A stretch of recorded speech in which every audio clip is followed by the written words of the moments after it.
Known as the Zen Master of Marketing by Entrepreneur Magazine and the Millennial Master of the Universe by Fast Company, Shama Hyder is a visionary strategist for the digital age.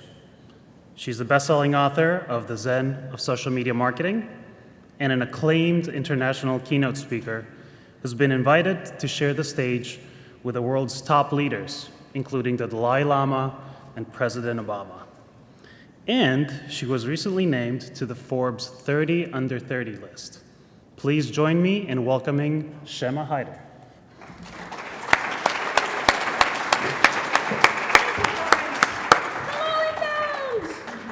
This is the closest I get to being Amy Schumer, by the way. My mom's proud, really, she is. Great to be here, guys. Glad to see so many of you here. Can you guys hear me okay? I was told the mic's having some technical difficulty. Just kidding, haha.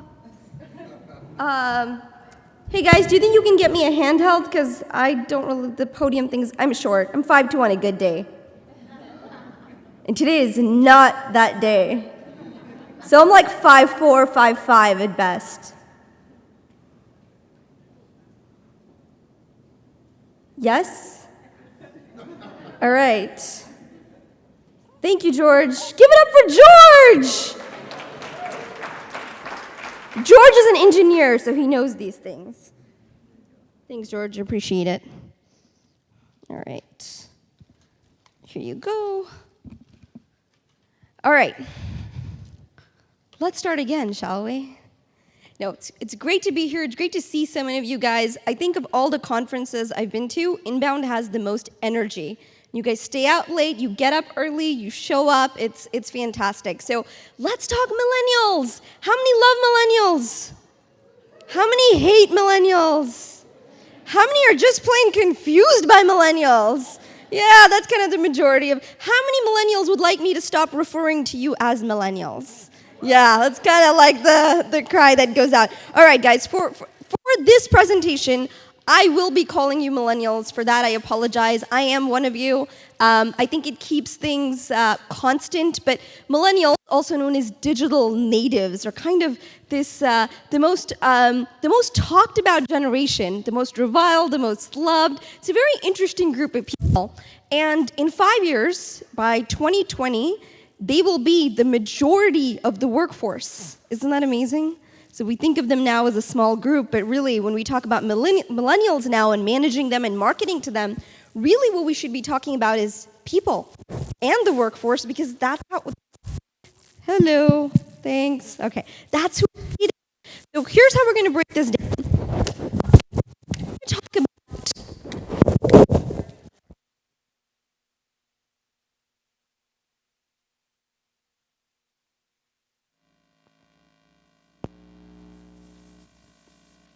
don't quit your day job. So not going to do that. So I'm going to keep going, and I'm going to try to project as much as I can. And if you can't hear me at any point, raise your hand, all right? And that way, the nice folks that are working so hard to make this happen will notice. So a little bit about me that's not in the bio. Why am I up here talking about millennials? I am a millennial, but that's not why they gave me the stage. I also run a web marketing digital PR firm. We work with clients who serve millennials, and we help them figure out how to really get to that audience. So we have a lot of case studies and things I'll share with you today. I graduated from the University of Texas at Austin. Any Longhorns? Yeah. Okay, I got one over there, maybe two. Okay, so graduated from the University of Texas at Austin. I have a master's in organizational communication and technology. I did my thesis on Twitter when it had 2,000 users. And no, I did not do it in 140 characters. You know, there's always someone in the crowd who's like, so how did you get your advisor degree in 140 characters? I'm like, I didn't. There's a whole thesis. But all this to say that, got into social media in the early days, very passionate about technology, and that academic still comes out. So I like looking at things from an academic lens. We're going to do that today. We're going to look at things academically, some statistics I'll share with you that may surprise you. You may feel like, I thought I knew millennials, but I really didn't have a good grasp. And then I'll give you 5 ways in which you can really attract this market, capture this market, true to the talk's title, and then we'll take Q&A. Does that sound fair?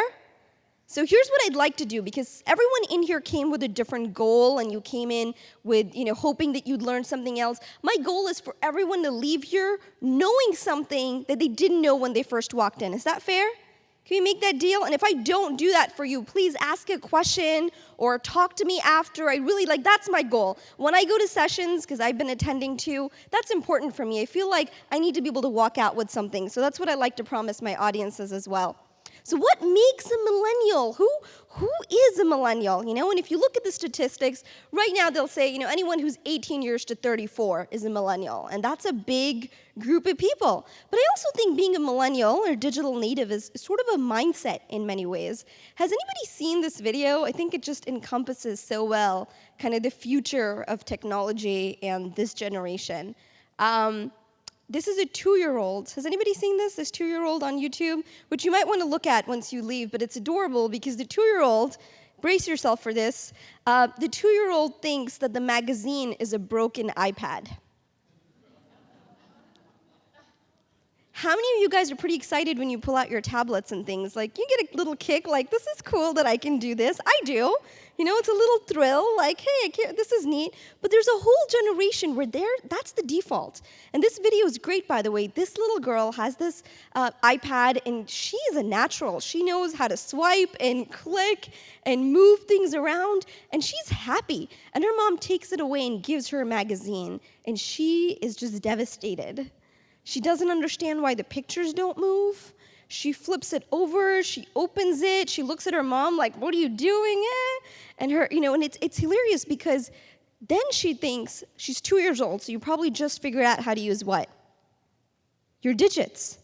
So she tests her finger to make sure her finger's not broken.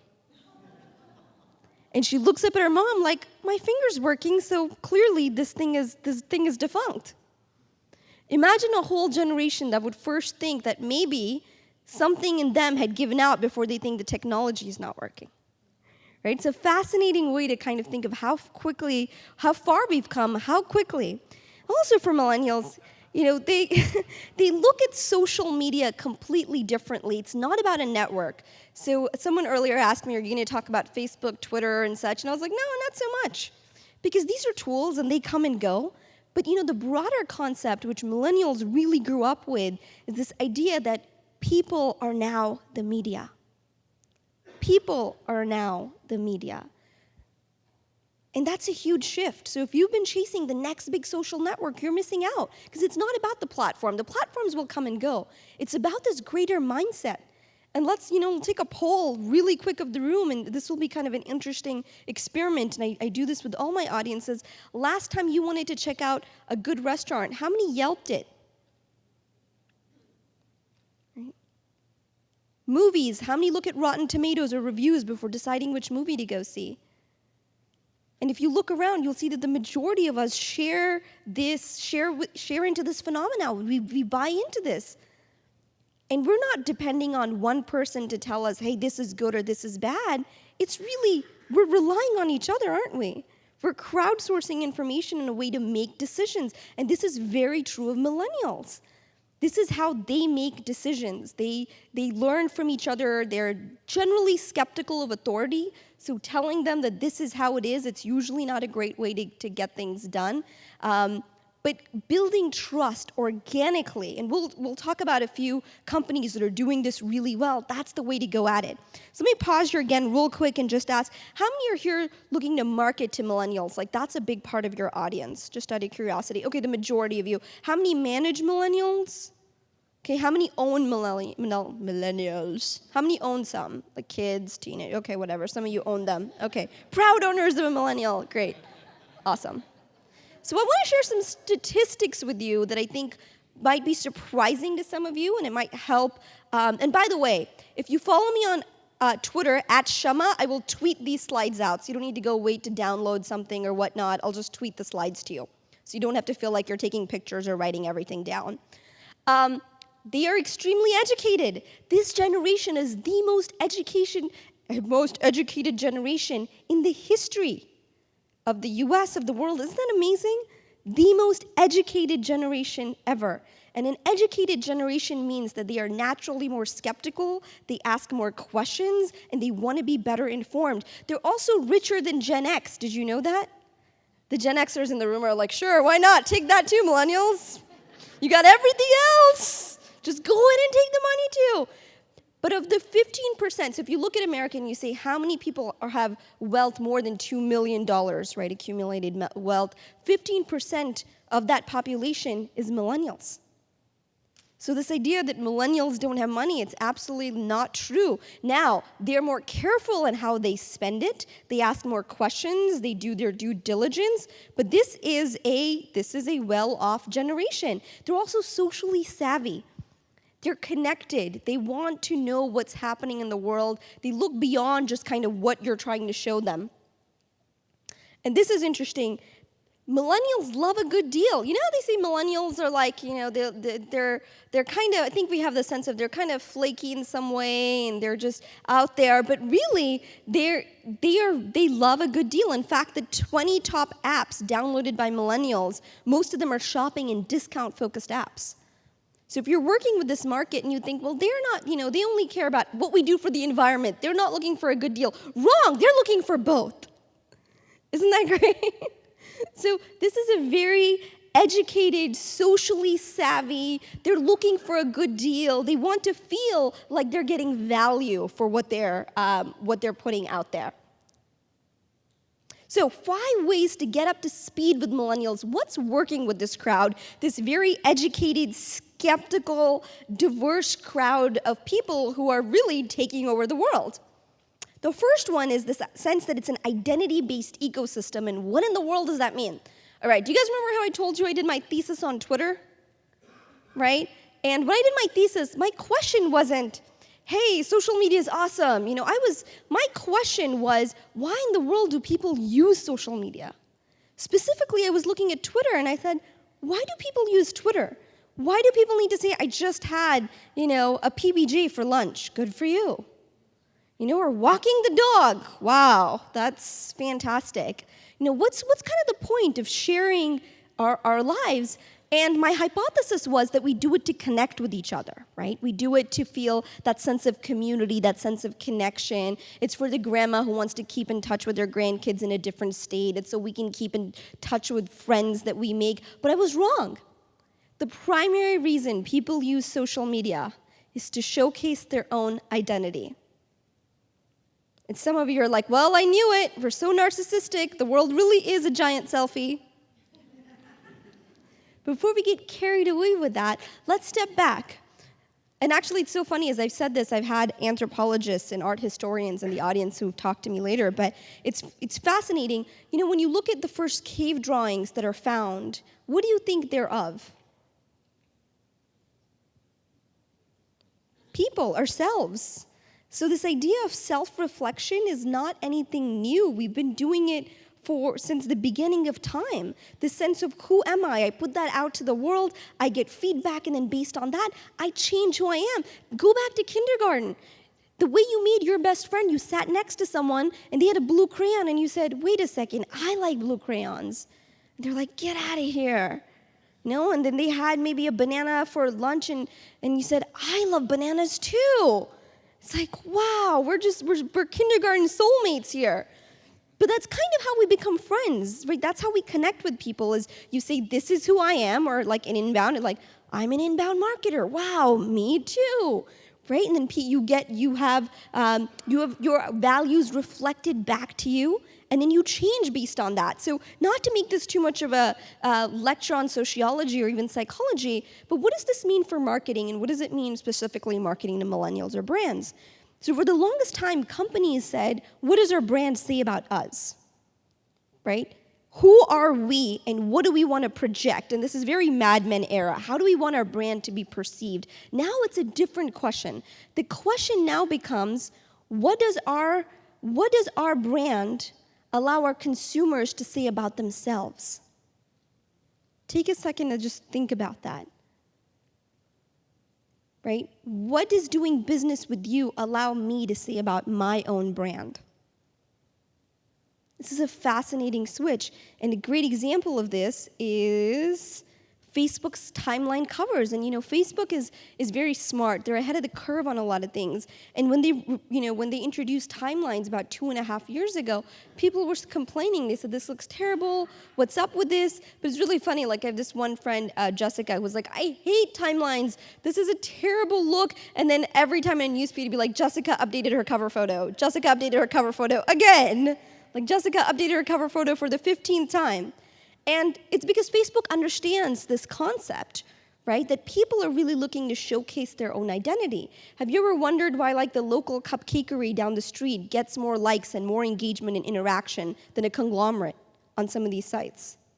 It's because if I like that cupcakery, it says something about me. It allows me to say, hey, I like cupcakes, I like local businesses, I support my community. And so for so long, people have been asking the wrong question. They've been looking at, what do we want our brand to project and say? No, how do you want people to feel when they interact with your brand? What does it allow them to say about themselves? And this is really a game changer, guys. Great example, ALS, Ice Bucket Challenge. ALS, if you look at it in the big scheme of things, is a worthy but relatively small cause. How many are familiar with the Ice Bucket Challenge? How many partook in the Ice Bucket Challenge? Which is fantastic, isn't it? And you see so many nonprofits and so many people trying to do things like that. So what made this successful? You know what made it successful? It allowed you to say something about yourself. When you did the Ice Bucket Challenge, you were being funny, you were being involved, you were sharing something with your friends. So many of the people that I knew who did the Ice Bucket Challenge did not know what ALS was. They just got tagged and they were like, ALS, dunking water on my head. And that's okay too, it has to start somewhere. But these are great examples of organizations and causes that are really understanding this concept. Apple, great example, right? Because when you shop at Apple, it allows you to say something about yourself.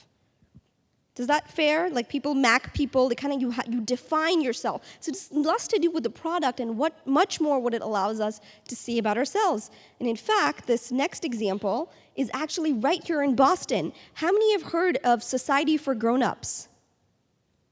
This is fascinating. So MassMutual started this.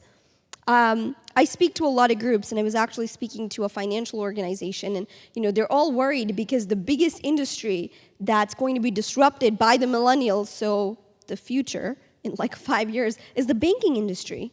Because millennials don't bank like they used to. You don't go into you don't go into bank for all your banking needs. You deposit checks on your phone. You're kind of just looking for piecemeal things. You might use PayPal or Venmo or something else to send money and accept money, but that's changing. So MassMutual said, how do we take this concept of Apple and how do we, what do we create? And if they'd created a MassMutual center, how many millennials do you think would have shown up?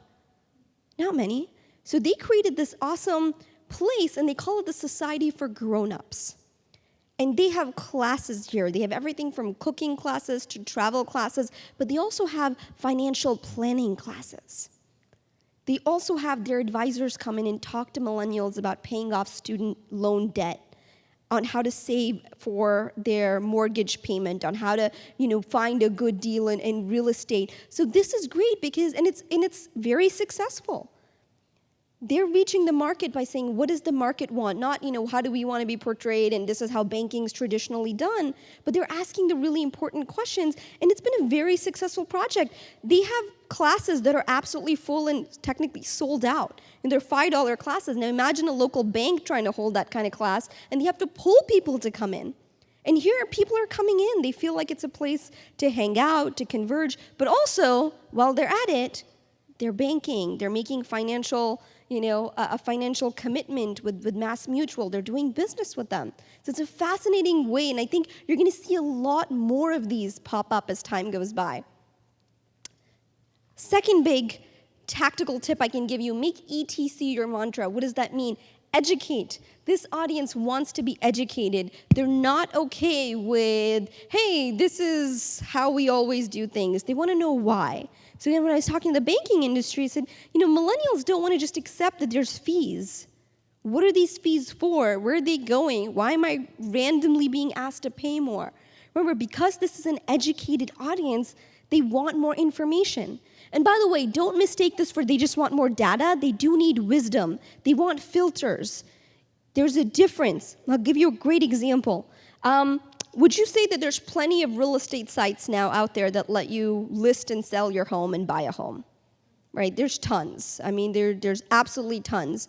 Yet, do you know that 90% of people prefer to work with a realtor? Why?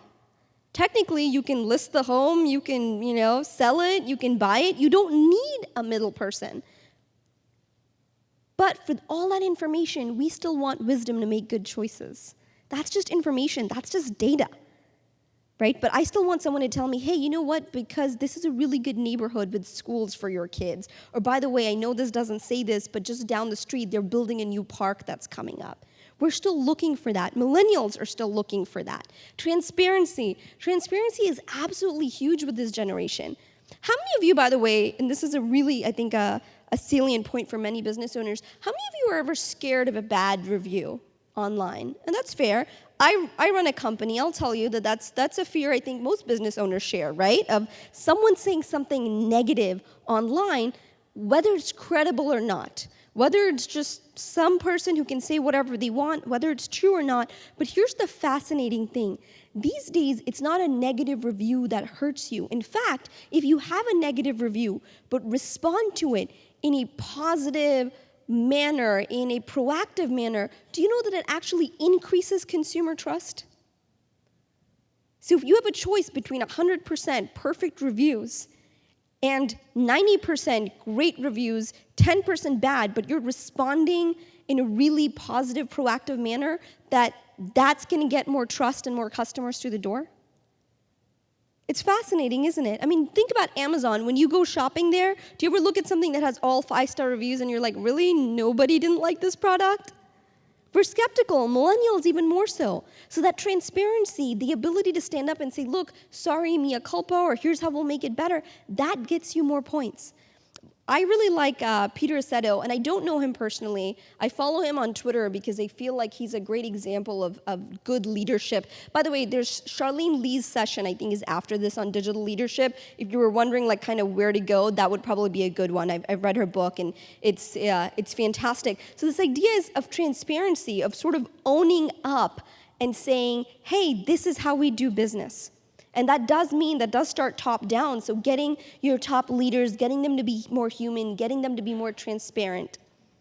Choices. Choices are so important to millennials.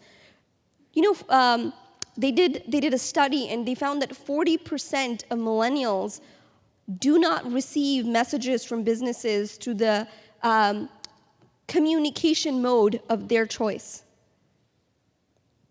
They're getting text when they wanted email, or they're getting email when they wanted something else. They're not getting communicated the way they want to be communicated to. And this is really important, guys, because we live in a very interesting time and where choices are everything, and we've gotten so used to it, we don't even realize it. I'll share a funny story with you. You know, I think as consumers have gotten demanding more and more, we as producers and marketers have to rise to meet that same demand that we as consumers have created. But I'll give you an example. So I have a book called The Zen of Social Media Marketing. It's now coming out in its 4th edition. But when the 2nd or 3rd edition was coming out, this was right when the iPad came out, and this gentleman emailed me, and he said, hey, Shama, love your stuff. So disappointed that I can't read your book on my iPad. And I talked to my team, and I was like, guys, didn't it come out yesterday? Like, weren't you some of you like Mac people standing in line? And they were like, yeah. So I responded to him, and I said, sir, do you mean the iPad, the device that came out yesterday?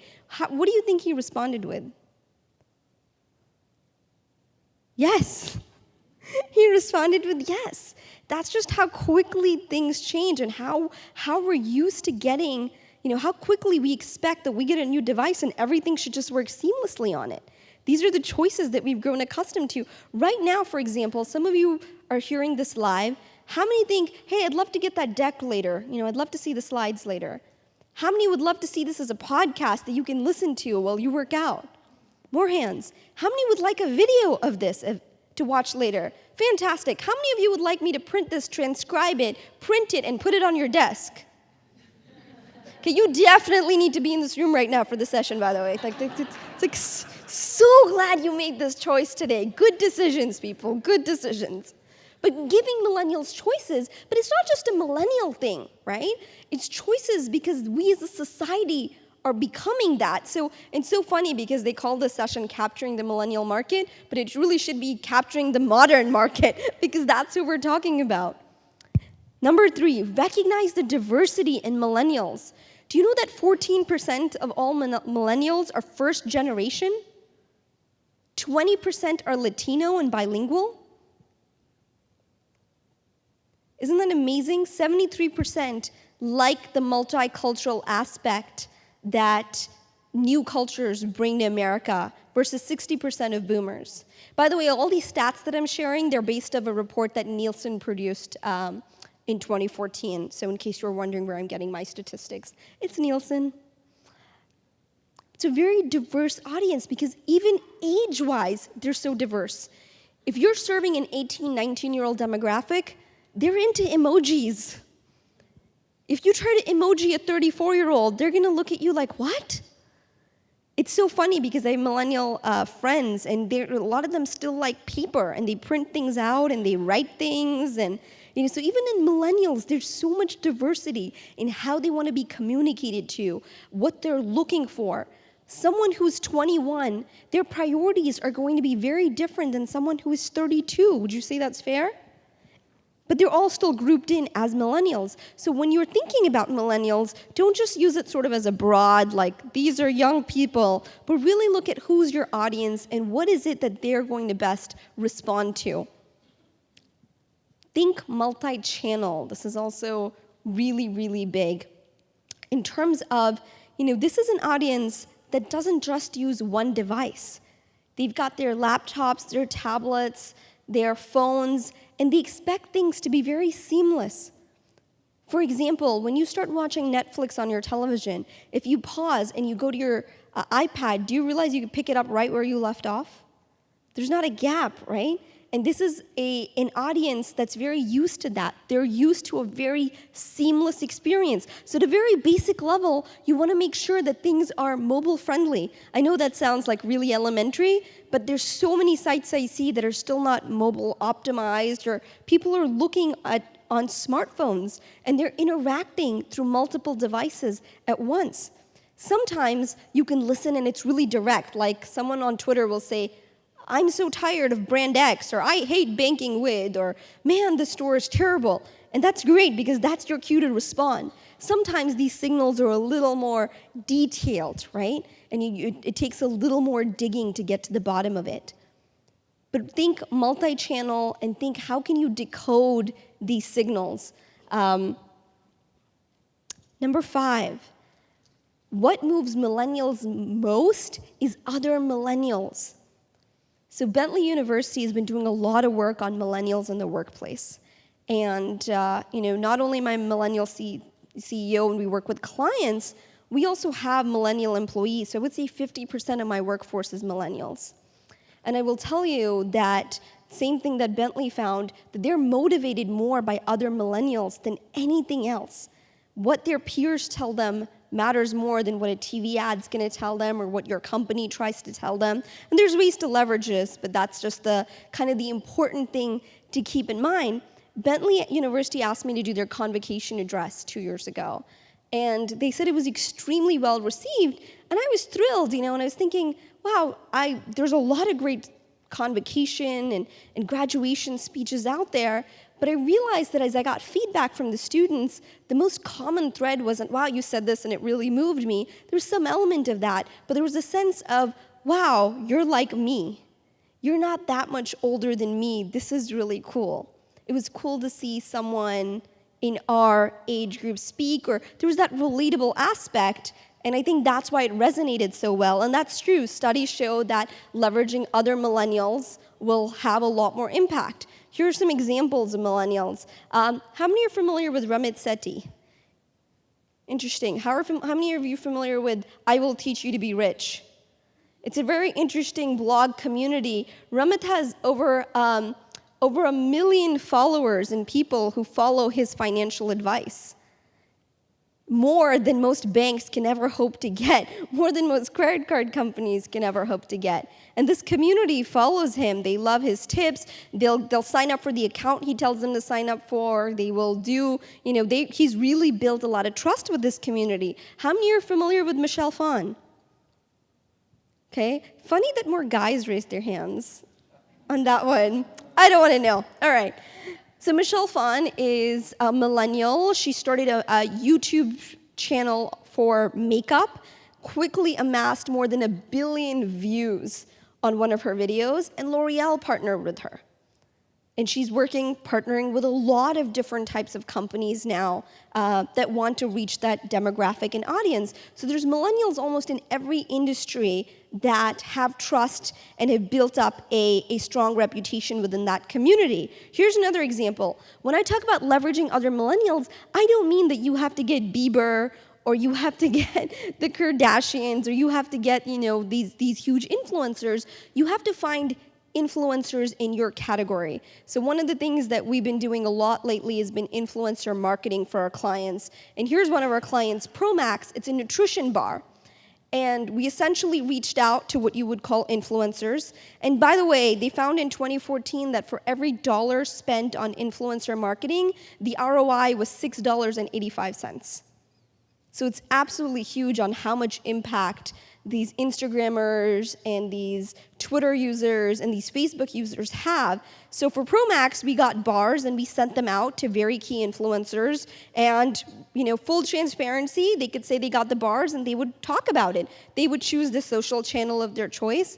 This has been a 6-month campaign, and their projected sales are set to rise 30% based on this campaign alone. 30% direct site, 80% on Amazon. Instagram saw a 180% increase in engagement. And in fact, now we've gotten so much traction that we have influencers coming to us. So we just got an email from one of the stars, that I won't give his name away just yet, who's in the Hunger Games, and said, hey, these bars are really cool. Can you send me a box? Like, I work out. I'd love to talk about this. I think his Instagram following is like 128,000 people. And they're all people who are interested in the same things that he's interested in. So I would highly encourage that if you are looking to market to millennials, that you focus in on how do you leverage influencers, how do you leverage the places that they trust and the people that they trust. And the key to doing this is a really transparent manner. Do it as an organized campaign approach. Like I said, of all the tactics that we've been doing for our clients in the last year, especially for B2C companies, but even some for B2B companies, we find that influencer marketing by far has the quickest ROI and the most long-standing ROI. Because this isn't like a social blurb that you see a blip and then goes away. It's amazing because these guys come up in search results. I mean, this sort of thing has staying power. So it's been a very effective tactic that we've used. And in that note, I would love to take some questions from you guys about millennials, marketing, whatever you may have. There's mics in the middle, by the way.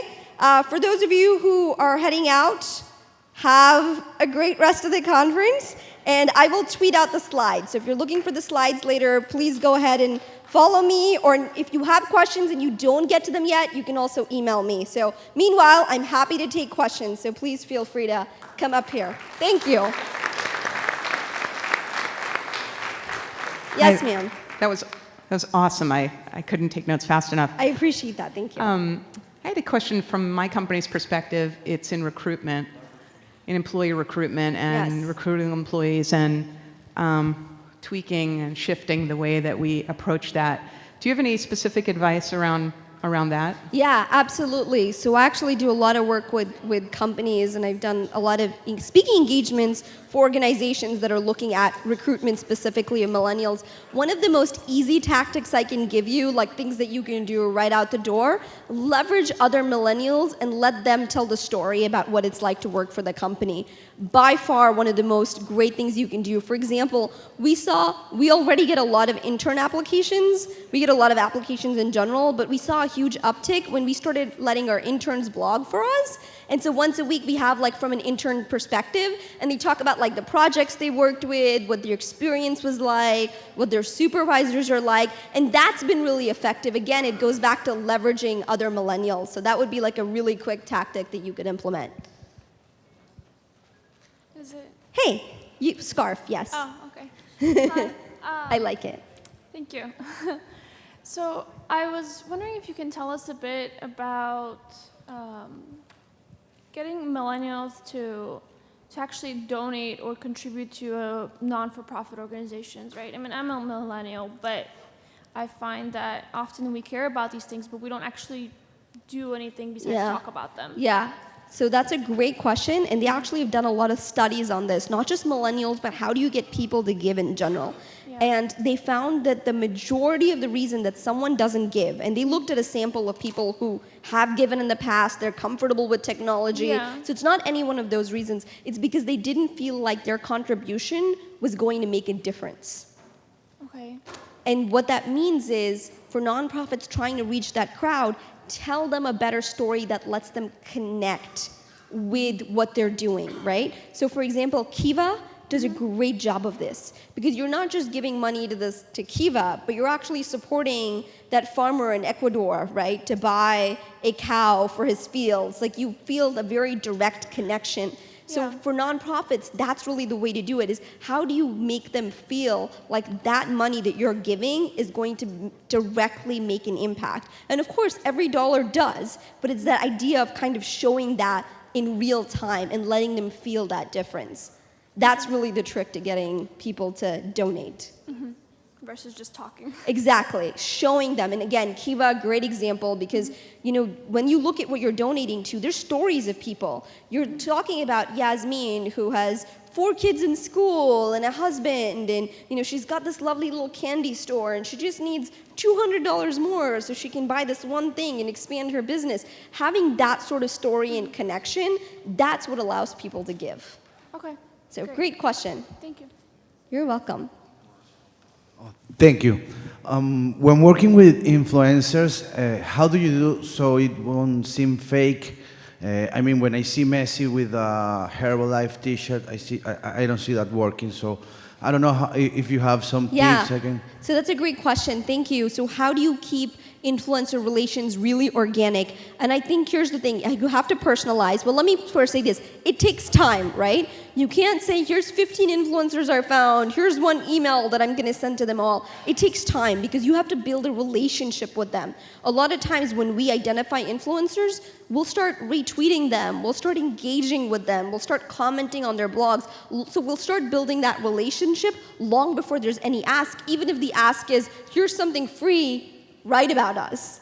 So that's really important. And then personalization. When you're talking to someone and dealing with them as, that's a human being, right? Not just like an influencer. But those kinds of things go a long way. And then being transparent. Being really open, this is what we do. If you're the CEO emailing like, this is my company, we're really proud of this, we'd love to get your honest opinion. That kind of transparency goes a long way too. And it is an organic effort, right? It's not like you'll do this one thing, you'll see a huge spike and it's gone. It's something that you constantly have to keep working at. But it's the best way to get this market. Thank you.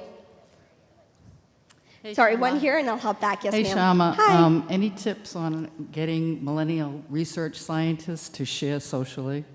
Wow, I have not heard that one before. Okay, getting millennial research scientists. So I'm guessing from an academic perspective, right? Okay, so that's a great question and something I think about a lot. I think more than millennials, the academic world has to shift a little bit, because in academia, what's valued is publish or perish, right? So you're focused on papers, see, the whole thing academia has been built on is you keep your knowledge to yourself until you're published and you make your debut. So I think the incentive has to change, right? Maybe the university does a contest where everyone is welcome to share their research in 140 characters or less, something fun, something engaging, or in a Tumblr, something that lets them take what they're doing, share it with the masses, and then maybe the dean picks one student, right, that really did a great job kind of taking academia and reaching the people. But I think it's an incentive issue in that case. Thank you for the question. glad people are thinking about academia. It's so important. Yes, ma'am. Hi. Hi. So I'm at MIT. So you. So you're smart. Got it. Go on. No. Well, just. I just went to state school. No, it's No, cool. just. I'm proud of you. Basically because we have like a broad range of millennials, and I know you touched on that a little bit. Yes. So like we have the undergrads and we have the graduates and all that. So it's very broad. So any kind of tips on how to appeal to such a broad range and it's so diverse? Yeah, How so can you- use a lot of emojis. I'm kidding. You can't, okay, so the question is when you're reaching such a diverse range, some of those things are applicable across the board, right? That they want to be educated, they want choices. So I think the big thing there is the choices part. So for example, when you disseminate information, allowing people to say, hey, listen, if you want this information, you can follow us on our Facebook, and we update, for example, what's going on. You can choose, right? Twitter, you can choose. If you'd rather get an email, choose the email. If you would rather get a text, choose the text. By giving people choices like that, especially millennials across a diverse, you have a much higher chance of getting higher visibility across the board. And so the information can stay the same, but you're giving them options in terms of different modes to receive the information. Okay. That's probably a really easy, like, low-hanging fruit tactic. All right. Thank you. Thanks. I'm so glad someone from MIT came to listen. I feel proud. I feel special. Hey, Shama. Hi. This was an awesome talk. Oh, thank you. I'm an anthropologist who did research in basically how graffiti is manifesting as a tribe on Instagram. That was my Dude, thesis. that's so cool. So I love should this. connect you to the gal who was asking about. That's awesome. Right, but now I have a startup that's an influencer marketing marketplace. Cool. But the question I'm asking is that Marketing Zen seems to really have nailed sort of engaging the right tribes on these different platforms. What are you guys doing to discover and manage sort of that process? So thank you for the compliment and for the question. I will say it's an organic process. So I would say that half the stuff we try doesn't work, but we're very quick to pivot. So I think the trick is knowing how long to try something before pivoting. So some things, they take a while. Like certain influencers were like, man, if we could just get this one person for our client, like that would be golden. And it might take 4 months for us to continuously keep, doing that. I think to answer your broader question, a lot of it is providing value consistently, and we do that through content. So we like to think that we out-educate anyone else trying to build a community. We have more blog posts, better blog posts. We're always raising the bar for ourselves, right? And I personally see myself as sort of chief value officer. Like my job is to create good value for my employees, for the greater audience, for our clients, and then that gets disseminated across all our social platforms. But we always start with good content, like how are we constantly providing value, and how do we do it in different ways? So not just, hey, we've got written content, but infographics, videos, podcasting. How do we take this information and give it to people in the way that they'd want to absorb it? Yes? Is that fair? That's awesome. All right, good. I went to a state school too. Okay. Yes. Nothing wrong with you, MIT. Nothing. I think it's awesome. It's only because we couldn't get in that we're bitter. Okay. Any other questions that I can answer for you? Hi, lovely Shama. folks? This is Kevin. Hi, Kevin. Hi, over here. You're actually going to be doing an online webinar for us for WPI next week. Oh, Worcester awesome. Polytech. So Yay. I wanted to say hi. If everybody wants to go on the online webinar, just look up WPI for the business school. Now, you talked about education being really big for the millennials. Yes. What about formalized education? How do you attract millennials to go back and want to go to B school or to get educated in Kevin, a formalized way? I'm so glad that you stood up and asked that question. Here's the thing for millennials, right? With formalized education or otherwise, the key thing for them is, are they getting a good bang for their buck? That's what millennials care about. I don't think to them it's so important that it's formalized or they want not structured. I think they're asking themselves, when I get out, what do I get out of this?